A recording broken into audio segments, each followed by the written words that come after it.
CooperCon 2023 was an amazing experience.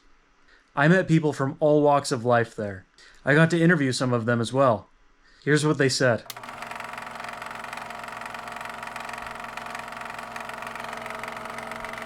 Well, I was interested literally from the minute the news hit the media that in 1971, November 1971. I was a skydiver then. I've been skydiving for 3 years, and I immediately got on the phone with other skydivers. We didn't have the internet back then. And we were all just shocked, surprised, amazed about the news that was coming out. None of us had ever even thought of something like that. It was an interesting concept, using a parachute not as a safety, an object of utility, to get out of a distressed aircraft, but as a way to escape with stolen money.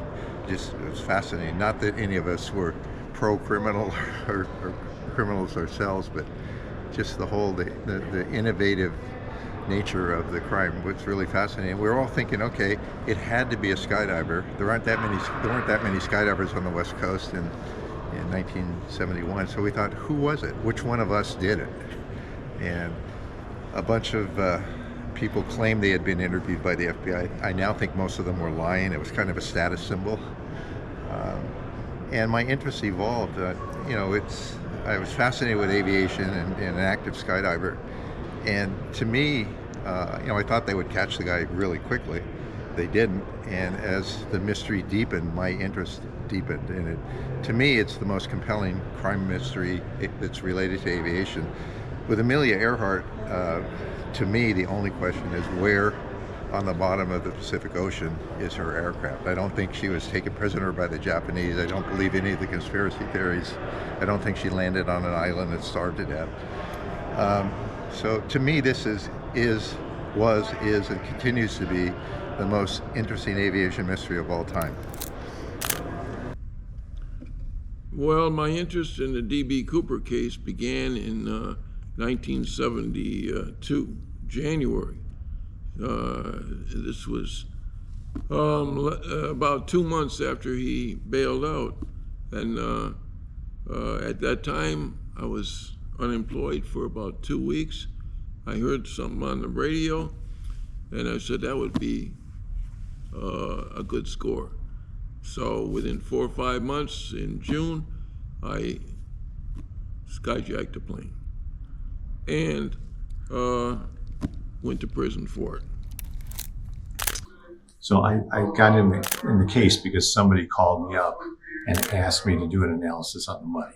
So I'd only heard of the D.B. Cooper case at that point. I had never really taken a particular interest in the case. But it sounded like an interesting thing to do. It was kind of unusual. I had the equipment to do it. So the FBI agreed to send the money down. We analyzed the money, and that got me into the situation. I also brought 2 friends of mine in to form the team, which was the Citizen Sleuths, which is still, the website exists today. You can check it out. So we moved into the money analysis, and then from there, the FBI said, well, you've done such a good job on the money, we'll let you come into the archive in Seattle, which then prompted a trip. And by that time, we were deep into all the evidence. And then the pollen came out, and from there on, it's been one discovery after another. In around 2011, 2012, I moved from Los Angeles to Lake Elsinore, California, which is about an hour away.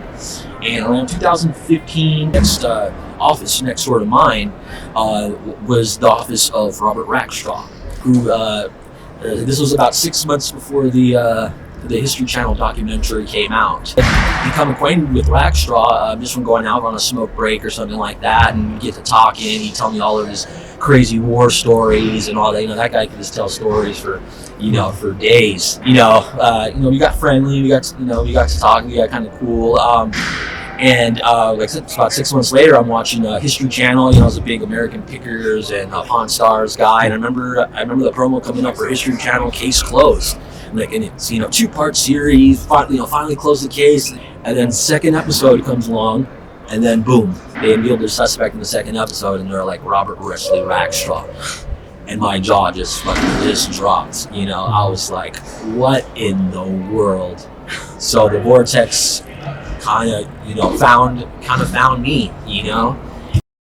Well, I've always been, ever since I first heard about it, I've been interested. I used to be a plane nut, and so anything with planes I enjoyed, and just the thought of a guy parachuting down with money was just interesting to me. And then about 3 years ago, my son heard about it and got really interested, and so I kind of just rekindled my interest to, try and investigate it a little bit.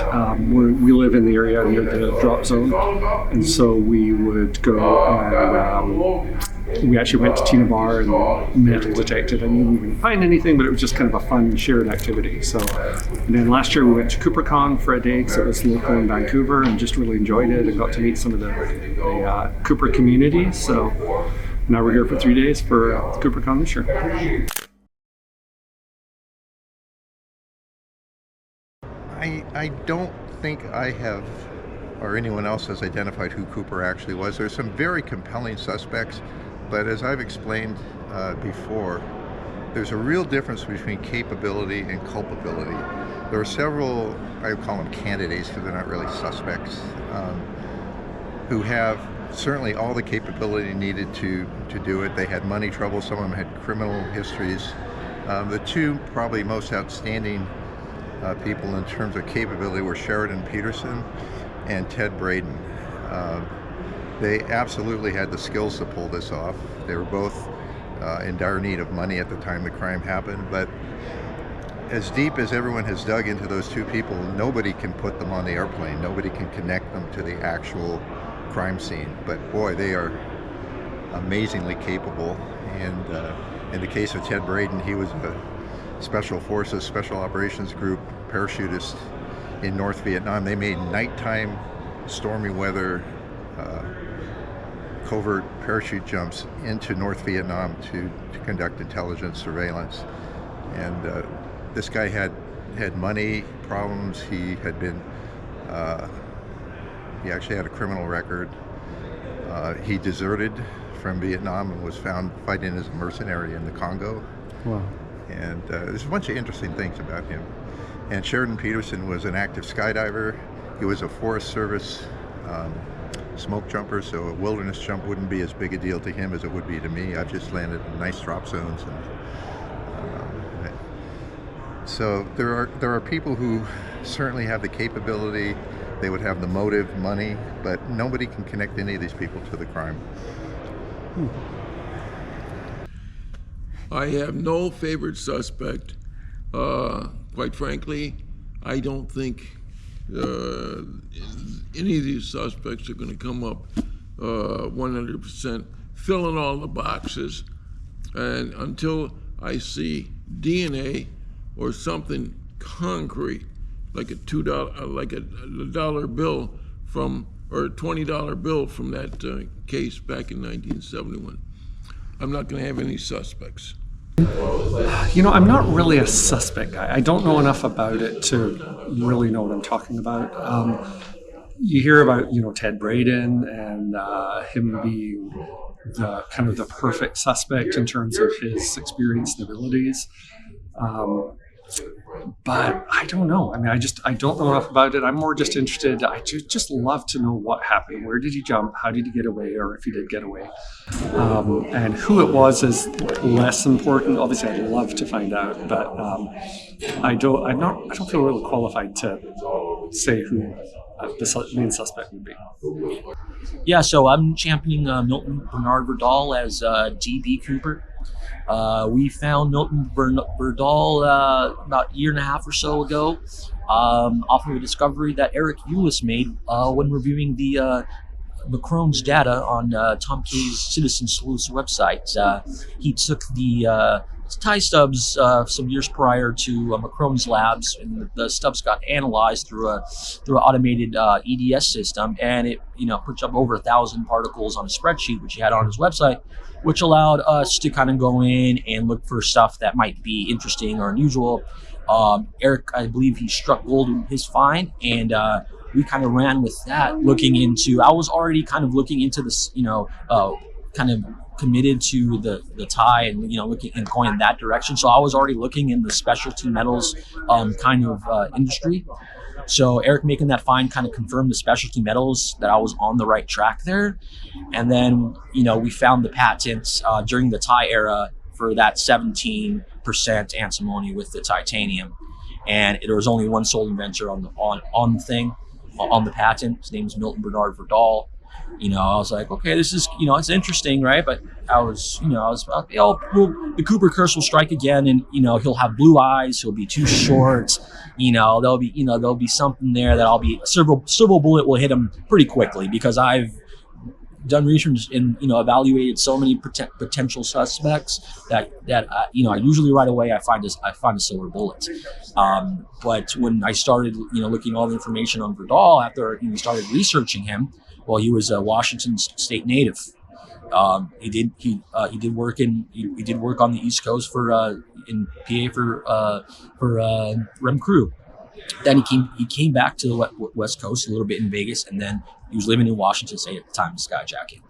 I believe that he's the best current candidate, given what I consider the two outliners in the evidence, which is his knowledge for the 727 aft stairs and the particles on the tie. He can meet both of those requirements, and there are no physical wise and everything like that. He meets it as well on the personality aspect. I think he also hits those marks. So he just kind of ticks every box.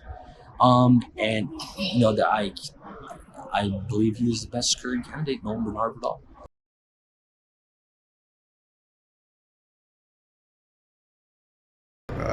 Keep an open mind. It's real easy to get fixated on someone you think was Cooper, and you start accumulating all the positive links, and you ignore the negative evidence. It's easy to do. I've been caught up in that myself a few times. So just keep an open mind, and don't ignore evidence that's contrary to your theory. Your theory may be wrong, and don't ignore evidence that it is wrong. Perfect. Is there any of these that you've jumped out of, just out of curiosity? Yes, I've made many jumps out of the DC-3, which is the biggest airplane in here. Maybe, that one hanging up there? Yeah, many jumps out of those. And the Twin Beach that is back there with the two vertical tails, I've made many jumps out of those. Which one was that? It's the one in the very back, 2 engines and 2 vertical stabilizers. You see it way back there? Oh yeah. Yeah, I made many jumps out of that. I don't think I've jumped out of any of these other aircraft. I've jumped out of a Douglas DC-9 jet. Jumped out of balloons, helicopters, old airliners like DC-4s. Interesting. Well, thank you, Mark. Well, there's lots of information online. I would, on Facebook, there's a DB Cooper group. I think it's called DB Cooper Mystery Group. It's Eric Ulis' group. He's the one who organizes CooperCon here. And that's a great source of just being able to hear really knowledgeable people debate and argue and advance various theories and ask questions. And that's where I've got a lot of my information is through that. Do you have any advice for people looking for Cooper now, for the sleuths maybe that are just joining, or the ones here today? I would say that it's encouraging to know and to see youngsters coming into this search. Somewhere there is out there evidence that's going to lead to knowing 100% who he was. And we need more people in this search. And I'm on it.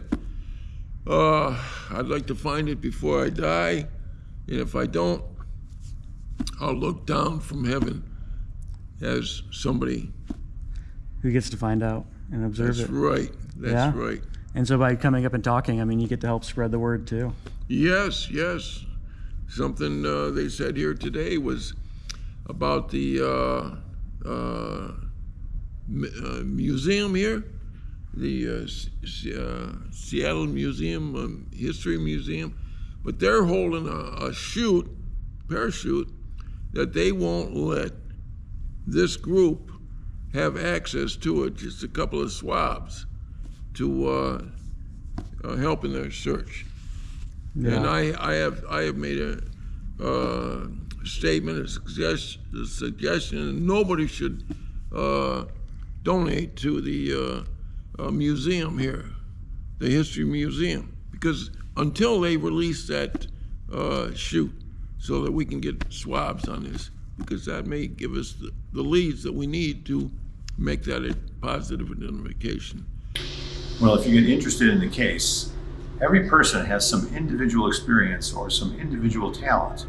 Look at the case. There's lots of aspects of the case. Find an aspect of the case that lines up with your interests and your talents and bring something in. You don't have to be super experienced. You may know something very small that contributes to the whole, and you'll get involved with other people that can fill in the rest of the blanks. That's what everybody's doing. That's why it's a lot of fun.